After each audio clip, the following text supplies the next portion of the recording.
उनकी छोटी छोटी आंखें होंगी और चेहरे बिल्कुल शील्ड्स की तरह फ्लैट होंगे और जिनके जूते बालों से बने होंगे।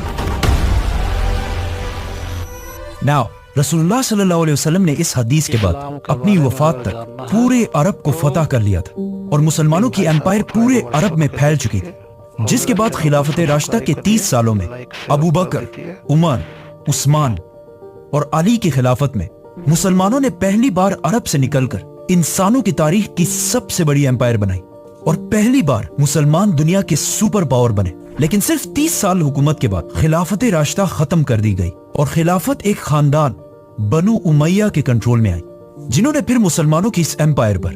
90 इयर्स तक हुकूमत की और इसे राशिदून खिलाफत की इस साइज से बढ़ाकर इतने इलाके तक पहुंचा दिया। उमैया खिलाफत ने इतने बड़े इलाके को तो फतह कर लिया था, लेकिन बनु उमैया की खिलाफत में एक बहुत बड़ा मसला था कि ये खिलाफत सिर्फ और सिर्फ अरबों की थी, जिसमें नॉन अरब लोगों की कोई हैसियत नहीं थी। इस हद तक अरब कि इतनी बड़ी एम्पायर के बावजूद अरब हमेशा इस पूरी एम्पायर में बाकी अवाम से बहुत कम मिलते थे और किसी नॉन अरब को अरब से शादी करना इम्पॉसिबल था। और बनु उमैया की गवर्नमेंट में सारे पोस्ट सिर्फ अरबों के पास थे। ये उसी तरह था जिस तरह आज यूएई और सऊदी में पाकिस्तानियों और इंडियंस को ट्रीट किया जाता है। इस सब से तंग आकर उमैया खिलाफत के खिलाफ उनके मुल्क के अंदर से ही बगावत हुई और एक और खानदान अब्बासियों ने खिलाफत संभाली, जो रसूलुल्लाह सल्लल्लाहु अलैहि वसल्लम के चचा हजरत अब्बास रज़ियल्लाहु तआला अन्हु की औलाद थे। अब अब्बासियों के टाइम पर ही मुसलमानों की ताकत अपनी पीक तक पहुंची, जिसे वेस्ट में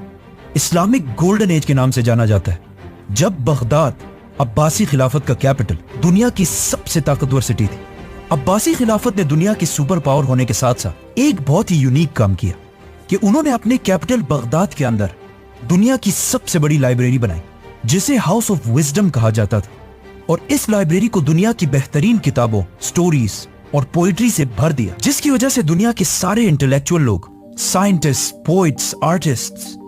सब अपने इलाके छोड़कर यहाँ इस सिटी में जमा होने लगे। अब्बासी खलीफा ने इस हाउस ऑफ विजडम में एक पोर्शन ट्रांसलेशन के लिए बनाया, ताकि यहाँ पर लोग बैठकर दुनिया के पुराने अजीम लोगों की राइटिंग्स को